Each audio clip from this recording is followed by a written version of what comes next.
రాజకీయాల్లో మాటలే ఆయుధాలు, కానీ ఆ మాటలే మంటలుగా మారితే చివరకు ఎవరిని దహిస్తాయి?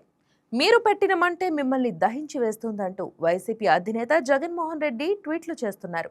ప్రెస్ మీట్లలో కూడా అదే మాట వినిపించొచ్చు. కానీ ఈ మంట అసలు ఎవరు పెట్టారు? ఇప్పుడు అది ఎందుకు వైసీపీని కాలుస్తోంది అన్నదే అసలు ప్రశ్న. ప్రస్తుతం ఏపీ పాలిటిక్స్ హీట్ ఎక్కాయి. వైసీపీ నేతల ఇళ్లు కాలిపోతున్నాయి. దీనికంతటికీ కారణం ఏంటి? Let's watch this story. YCP అధికారంలో ఉన్న రోజులు గుర్తు చేసుకుంటే ఒక విషయం స్పష్టంగా కనిపిస్తుంది. అధికారం ఉంది కదా అని రాజకీయ ప్రత్యర్థులపై వరుసగా కేసులు, కార్యకర్తలకు బీపీలు వచ్చాయంటూ రెచ్చగొట్టడం, దాడులు, విధ్వంసాలు, బెదిరింపులు అవన్నీ అప్పట్లో కొత్తేమీ కాదు. టీడీపీ కార్యాలయాలు, టీడీపీ నేతల ఇళ్లు ఏది వదిలిపెట్టలేదు.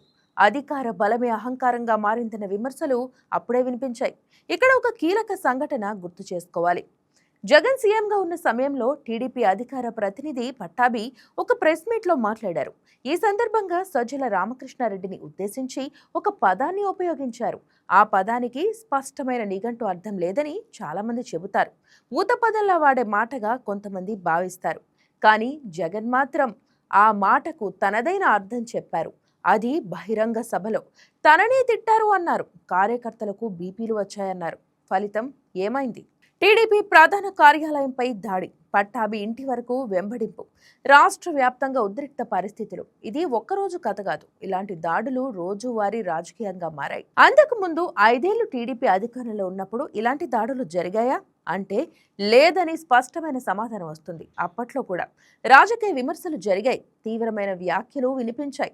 జగన్ చంద్రబాబును ఉద్దేశించి నడి రోడ్డుపై కాల్ చేయాలనే వ్యాఖ్యలు కూడా చేశారు. అయినా రోడ్లపై దాడులు జరగలేదు. పార్టీ కార్యాలయాలపై దండయాత్రలు జరగలేదు.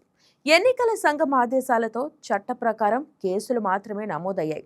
మరోవైపు అధికారం కోల్పోయిన తర్వాత వైసీపీ మారుతుందని చాలా మంది అనుకున్నారు. కానీ ఇప్పటికీ ఇష్టం వచ్చినట్లు మాట్లాడటం, అసభ్య పదజాలాన్ని రాజకీయ ఆయుధంగా వాడటం, ప్రతిఘటన ఎదురైనా వెనక్కి తగ్గకపోవటం, అదే పాత ధోరణి కొనసాగుతుందన్న విమర్శలు వినిపిస్తున్నాయి.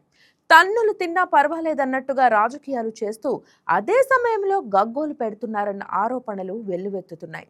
ఇక ఇదే సమయంలో అధికారంలోకి వచ్చిన చంద్రబాబు నాయుడు కార్యకర్తలందరికీ ఒక స్పష్టమైన ఆదేశం ఇచ్చారు. ప్రతీకార రాజకీయాలు వద్దు, అన్నీ చట్ట ప్రకారమే జరగాలి, కార్యకర్తలు కంట్రోల్లో ఉండాలని చెప్పారు. అందుకే అంబటి వ్యవహారంలో వైసీపీ పార్టీ కార్యాలయాలపై దాడులు జరగలేదు. కేవలం అసభ్య వ్యాఖ్యలు చేసిన వ్యక్తులనే టీడీపీ కార్యకర్తలు టార్గెట్ చేశారన్న వాదన వినిపిస్తుంది. రాజకీయ విశ్లేషకులు చెబుతున్న మాట ఒక్కటే. ఇప్పటికీ వైసీపీ తన మాటల ధోరణి మార్చుకోకపోతే రేపు సజ్జల లాంటి నేతలు కూడా అదే భాష మాట్లాడితే పరిస్థితి మరింత చేయదాటే ప్రమాదం ఉంది.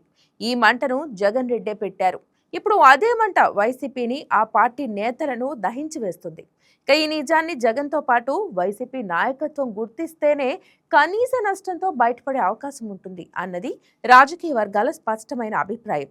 రాజకీయాల్లో మాటలు మంటలుగా మారినప్పుడు చివరికి అవి ఎవరి చేతనే కాలుస్తాయో చరిత్ర పదే పదే చెబుతోంది. మంట పెట్టడం సులువు, దాన్ని ఆర్పడం మాత్రం అంత సులువు కాదు. Please subscribe to YK TV Network. Please subscribe to YK TV. Please watch YK News. Don't forget to subscribe YK News channel